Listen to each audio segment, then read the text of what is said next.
Hello and welcome to this week's Runner's World podcast with just me, Ben Hobson. My guest this week is Simon Lamb, a runner, massage therapist, teacher and writer who suffers from a severe form of bipolar disorder and obsessive compulsive disorder, OCD, which at times has been life-threatening. Simon kindly came and met me for a chat about running, how it's always been part of his life, the role it plays in managing his bipolar and OCD, and how it has improved his mental and physical health. As a warning, we do discuss topics such as suicide in this podcast. We were chatting away when I hit record. As always, the best conversations just start. So there's no flashy intro to our chat, but we were talking about how Simon has always been a runner. So that is where you join us. Guest of the week, here in the studio. Guest of the week, sometimes on the phone. Could be an athlete, could be a physio, or a complete unknown. It's just always been a constant in my life and come in and out of it. Yeah. To do with my illness. Yeah. Times when I get really ill, it fades. But also, like the times when I am ill, it's the thing that does, get me back out of it, really. Is it sort of, so as you say, like the constant, is it something that you'll use as a management sort of of your illness? Or is it just, it's a life thing you've always done? No, it never used to be. To be honest, it used to just be I loved running. Yeah. And I had no real notion of how it could be used properly to manage my illness. Yeah. And to be honest, that element of it didn't come until 2020, so not that long ago. Yeah. Like I've been running since, 2007, 2006, like as a runner. Yeah. And I used to do like, not ultra distance races, but ultra distance runs all the time and stuff. And I always remember, it wasn't Runner's World, it was the BBC made a little film about that notion too. Yeah. But I realised through those patterns that running that real long distance stuff was not that healthy for me. Right, I see. Yeah. Because my mood would obviously rise when I was running lots and lots with bipolar, and then you'd naturally have to take a long time off afterwards, and my mood would just plummet. Yeah. So it was always running almost was a fuel for the bipolar, and it wasn't until 2020, I got really unwell, mentally unwell back then, and I was living with undiagnosed diabetes at the time as well. Right. I kept presenting to my psychiatrist with diabetic symptoms, right. And because the two worlds just do not talk in that way, they were like saying this is a side effect of the quetiapine, which is a heavy antipsychotic drug they were giving me. We'll just have to stabilise you on this. As soon as we stabilise you on this, these symptoms will disappear. I was like, oh, okay, it's really quite painful. It's not very nice. I can't see and I can't breathe properly, and I'm urinating all the time and I'm really tired. It's like, don't worry, it's just quetiapine. It'll work itself out. And then I collapsed in an A&E unit. It got so bad, my eyesight completely went. With diabetes, the sugar goes in the eyes. And I couldn't see. And I was stumbling along, got to an A&E unit thinking something really bad is happening. Collapsed, woke up in the not the operating room, but in the kind of like special unit, and said, "You have diabetes. How long have you had it for?" I was like, "I have no idea. Didn't know I did." So they went through my medical history, and said, "You are on this cocktail of psychiatric drugs, which are completely destroying your body, really, especially the quetiapine. It's just ripping through your body and making nothing really function the way it should do." Right. So they pulled me completely cold turkey from those drugs. Right, so that's quite... Whilst I was in with diabetes. So I had diabetes. I had a diabetes nurse. And she said then about the diet, the vegan diet, which I mentioned to you. And she said, exercise is great. And it's like, well, I'm a runner. I'll get back to it. Leave it to me. That's the bit I can do. Yeah. But I really realised then, that running had to kind of become almost prescriptive rather than a kind of a chasey, competitive something. It needed to be a replacement for those psychiatric drugs. And you mentioned the sort of the ebb and flow with the ultra distances. So this was treating running more as like dosage. As in you couldn't have those huge... Yeah, couldn't do it. It was like taking loads and loads of drugs or not taking any drugs at all. Yeah. So I realised, like, if I wasn't going to be taking antipsychotic drugs and lithium and mood stabilisers and antidepressants, I was going to have to do something daily to replace that. And luckily for me, at that time, I was teaching over at St Mary's University, and there was a couple of lecturers there, one called Bernadette Dancy and another guy called Brendan Stubbs, who has written a fantastic book on exercise prescription for mental illness. All right. I mean, the guy's a real genius doctor. He's a physiotherapist that works within the mental health setting. Right. And he wrote a pretty academic. You can read it as a general layperson, but it basically goes through every psychiatric disorder, analyses the drug input for that disorder, and suggests an exercise pattern that works at least to the same efficiency as the drug pattern to try and replace, just this constant reliance on psychiatric drugs. Right. So I followed the prescription for bipolar. Right, and that is 45 minutes a day to an hour a day, every day of the week. And that's what I've been doing for the last 3 years. And come rain or shine. Yeah, yeah, literally, come rain nor shine. Yeah. I just thought, okay, this has got to change. How you mentioned your the diabetes in your diet. You've posted as well before. You gained a lot of weight. Yes. Yeah. Yeah, and that was because you were on these drugs. Yeah, I mean, the thing is, it's like there's always talk about whether or not those drugs do make you put on weight, and what they certainly do is stop you from just having any get up and go. Yeah. So you're eating. It's a bit like when you see ex-footballers, and they've thrown it on type thing after their career because they're still eating the same, but they're not moving the same. And I think that is more the case. I mean, don't quote me on that, but I know at those times when, especially with the heavy antipsychotic drugs, you just don't move. It's like a mental straitjacket. Yeah. So you're eating the same, but you're not moving. Right. So yeah, I was up to like 20 odd stone. And you were never you were running huge distances before. Yeah, I mean, when I was running huge distances, I was about 15, 16, so I was always quite big in that way, and quite slow and that sort of stuff, 10, 12 minute miling and stuff. But doing the ultra distance stuff, it sort of suited that sort of thing. Yeah. I think that's maybe why I went there. I was like, I'm never going to be a fast runner. Right. But yeah, I mean, the vegan diet and the regular exercise daily, I've lost 7 stone. I'm down to 82 kilos now. So. And what was it about a vegan diet particularly? Just the cleanness of it? Cleaned the body. It completely cleaned the body out. Yeah. So that happened again in January 2020. And by June 2020, I'd reversed the diabetes. Wow. Yeah, they diagnosed me first off with type 1 diabetes, which they say does happen very rarely in later life, usually caused by extremely stressful situations, i.e. the psychiatric stuff I was going through. And they kept me in for a long time, and they were monitoring it as type 1 diabetes, and they were giving me insulin to inject. And then we were going through the period of checking it. But again, it was in that real early pandemic time, so the access to stuff was not that great. So they basically said, we want you to exercise, and a plant-based diet is going to give you the best chance of clearing your body and getting it working better. So go on and get going on it. Yeah. So I did. And that was January. By June, diabetes had reversed. By August, diabetes was signed off. They looked at the stuff and they said, well, if it was type 1 diabetes, you've done something that people don't do. It's not possible. So they then did a lot of other tests, and they said it might have been a complicated case of type 2 diabetes, which we see a lot. They said in older people, it's quite hard to really determine what type it is.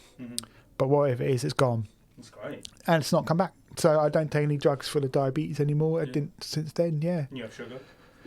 My main diet is fruit and sugar. Yeah.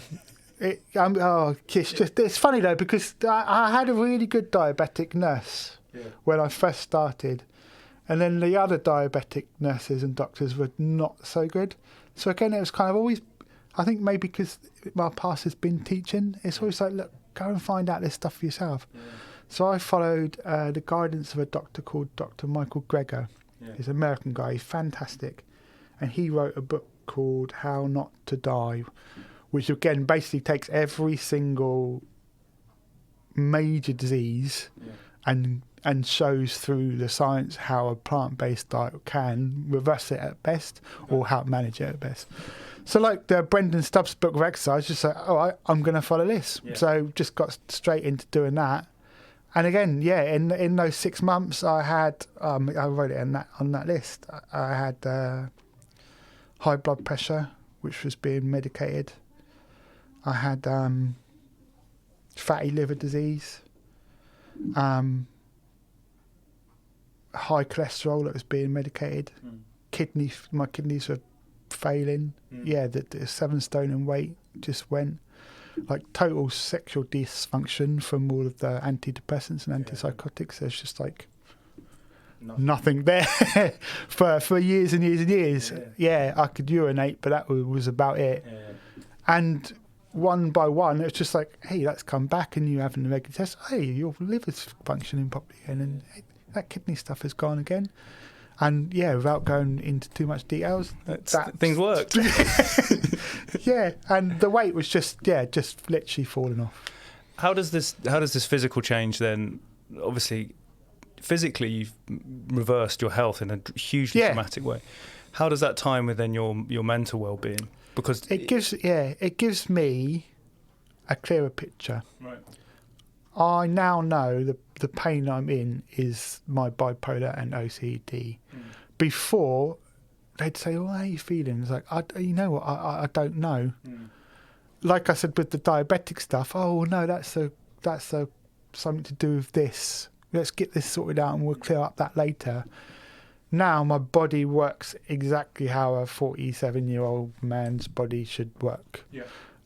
So when there is a problem, I know it's psychiatric, and I know that I don't have to do anything physically to address it. And there isn't anything physically I can do to aid it in any way like that. I think this is, talking to you, I wanted to get this broad picture and where running fits in, because a lot of the time I think running can also be sort of heralded as too much of a sort of like a cure or as something that's going to absolutely, and that's not the case, and we know that's not the case, but it's obviously a fantastic tool. Yes. But it's not a cure, and it's... Yeah, you know what? I have to speak only from my own point of view, but I think some people just use it to you have to take the competitiveness out of it for it to be a benefit for mental illnesses. Because so much of the pressure of mental illness is the competitive element of life. So as soon as I went, okay, I'm not doing those. I don't do any races, don't run with a watch. I know how many miles I run just out of habit and kind of thing, and routes.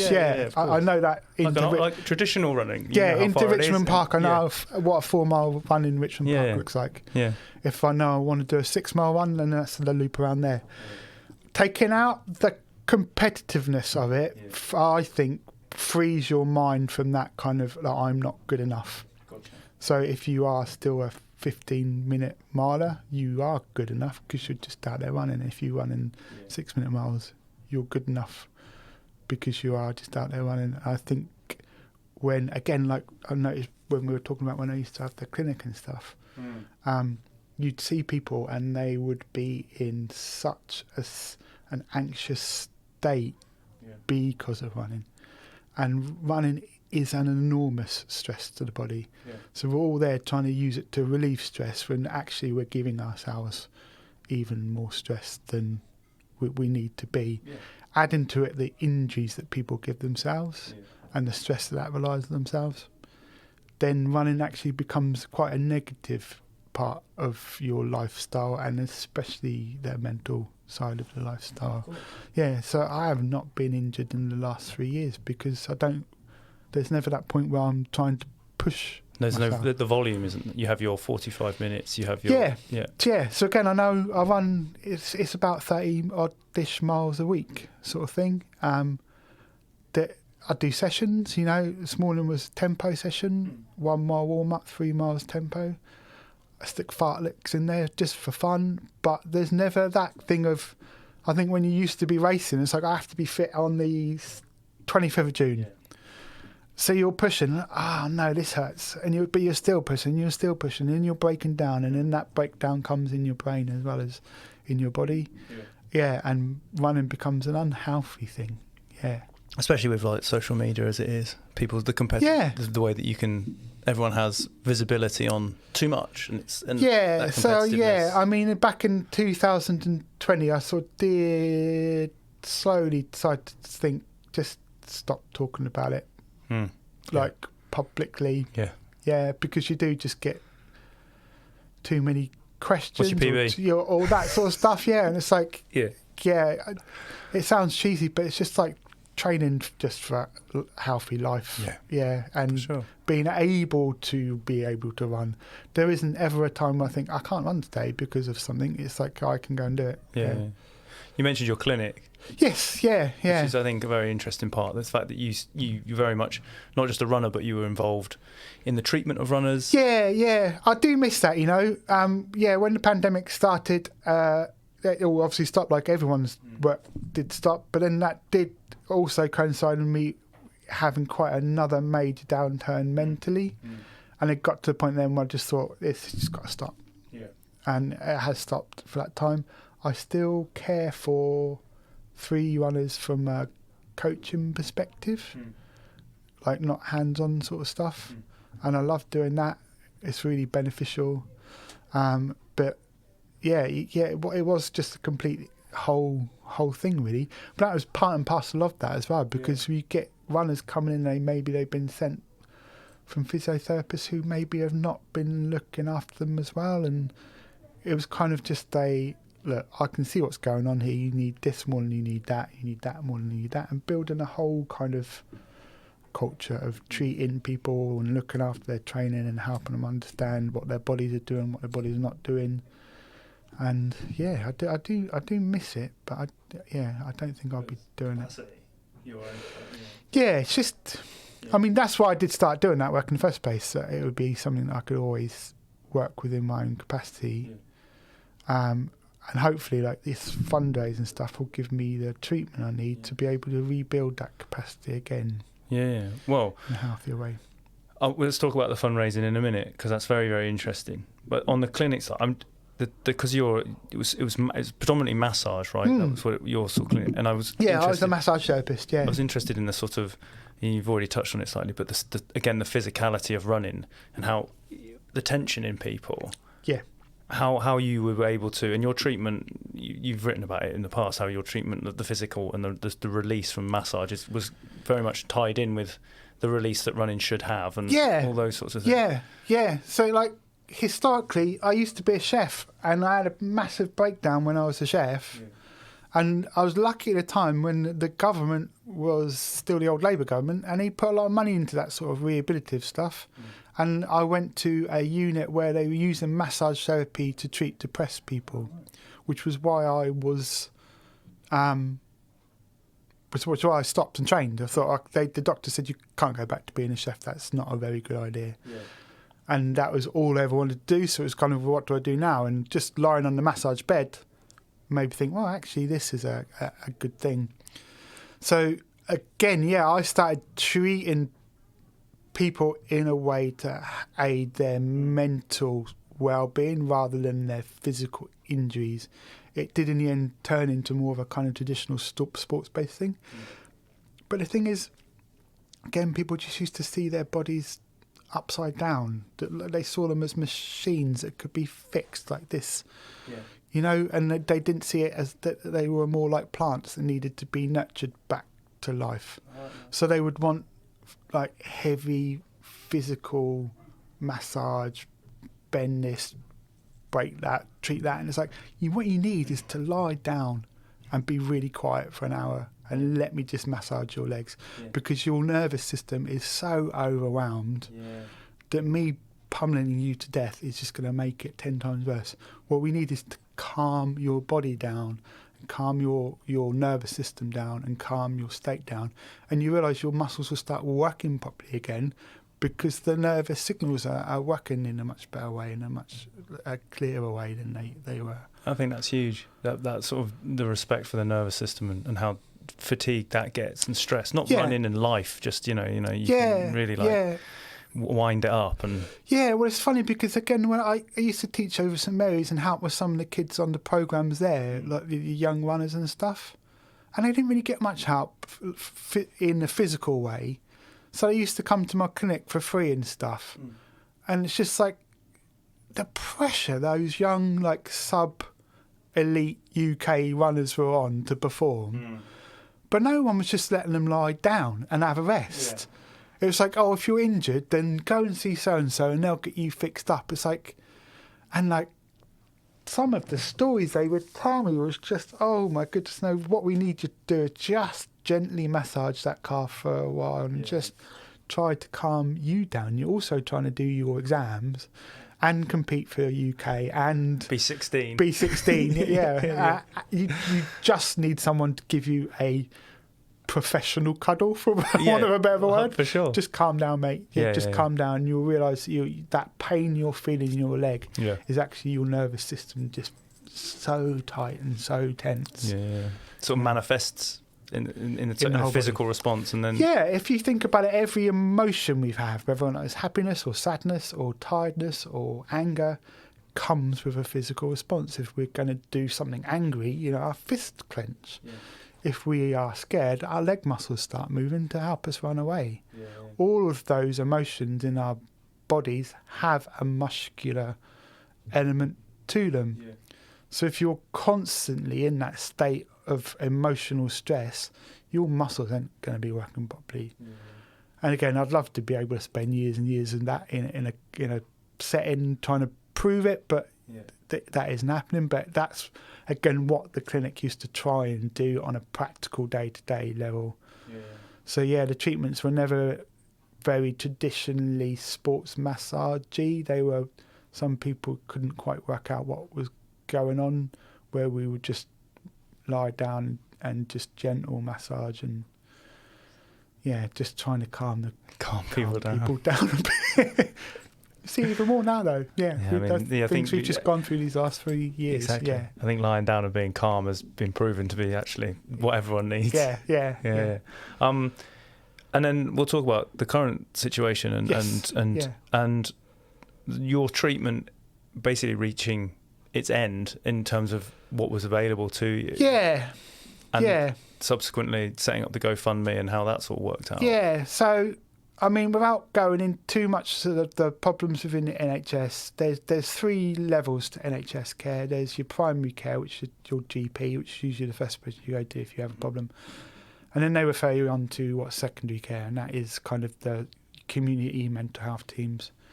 It's within that system which has just completely fallen to pieces for mental health.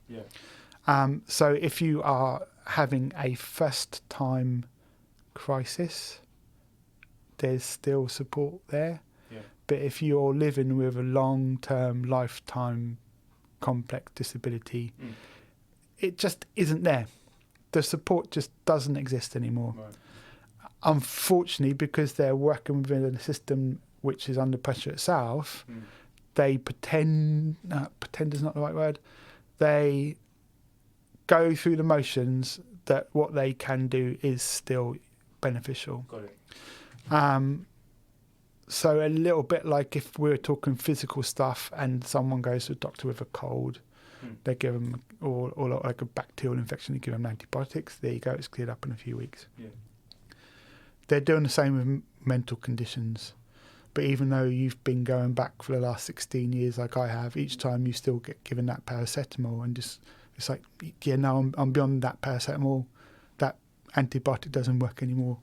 Talking from a mentally kind of drug perspective, but it's just missing, and the units aren't working. The units are closed. The units are completely disassociated from what's going on. The staff are completely unengaged, and it got to the point where I've been in referral for what is the third level tertiary care, which are the specialised units, and there's 2 in London, one at St George's and one at Maudsley. I've been in referral for that for a year. And then this was last June, and this January, my life was getting to be threatened again. Suicide was just a daily thing. I live right by train tracks, so I would just, every time I was at the train station, I was holding on to the railings, whilst the trains went past, and it was getting bad. So I see a private counsellor each week. She is fantastic, and she's seen me through these 3 years like no other counsellor ever has. She isn't a specific OCD or bipolar therapist or doctor, so what we do is quite limited.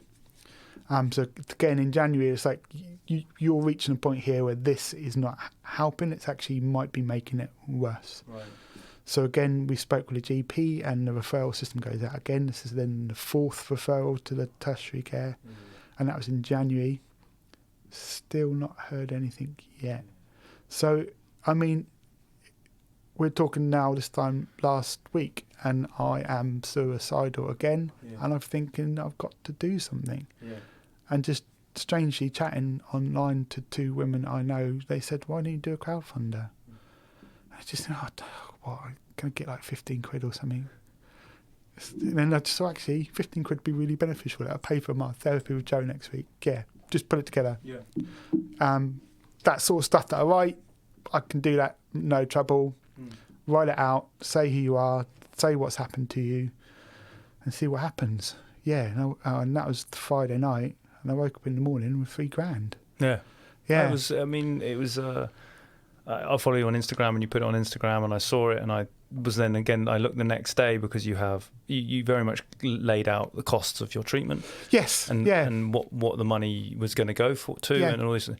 And similarly, I was intrigued, so I checked again in the morning and was like, this is incredible. Like, and I think it's a testament to all the things that you've done in your past within the running community, all the people that you've reached out to and helped.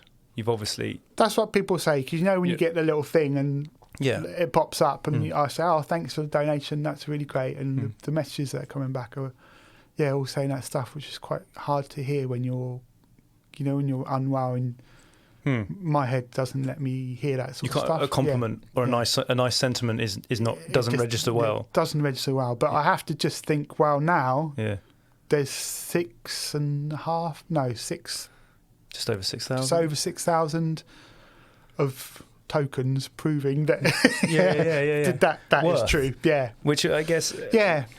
If you are, I mean, I have no idea. My this is speculative, but if you are feeling suicidal, having something to show worth is surely also. Yes. Do the two things correlate? Yes, it does, because so much of the suicidalness does come down to you just thinking the loneliness of it and the aloneness of it. I mean, I live alone, so I am caring. All of this is me doing this by myself. And it's just like, what's the point? No one's here. This is just too painful, really. So this stuff does help, because it's just kind of like, okay, right, there's care. There's thoughts and emotions and good thoughts, sentiments. Good emotions, good sentiments, help, constructive, people actively thinking about it, which is the thing that's missing from traditional NHS care. No one actually actively thinks about things. So there's been doctors and there's been nurses donating. I know this person, this is the person you need to go to see for your OCD. In this country, you should call this person, you should call that. So I'm getting this little resource up now. It's quite overwhelming, because I don't know quite where to go yet. And I also realise this is people's money and I want to spend it properly. And there are just as many shonky private doctors as there are. Yeah. Yeah. So I need to do some research. And luckily I've got my counsellor and my GP who I saw this week who are like, right, we'll get to town on this. We'll find out who these people are. Yeah.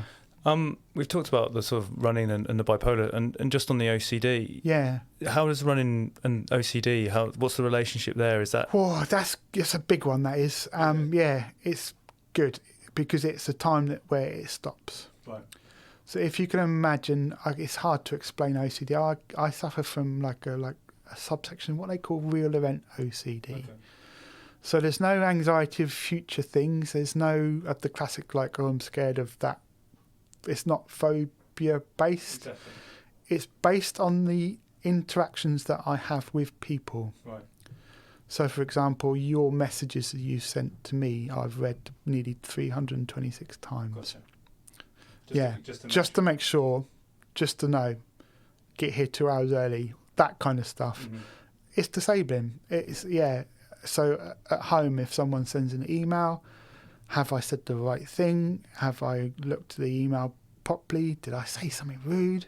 And then if you are in a conflict with someone, that is amplified that must be all-consuming. It is. Yeah. Yeah, there's a test, a Yale-bound test for OCD that's scored out of 40, and I register at 37. So there are 3 marks where I'm just not at the level, and 37, it's extreme. Yeah. So that creates a lot of false memories as well, because I'm always trying to think, have I upset Ben? Right. So then you think back to like the first message and you think, oh, what did I say? And did I say this? And did I say that? And it's a little bit like, if you can imagine, there's in the OCD world, there's an analogy of a tub of ice cream, and you've got a tub of ice cream, you take a scoop out of it. That tub of ice cream is the memory. You take a scoop out, it's no longer looks like the same thing.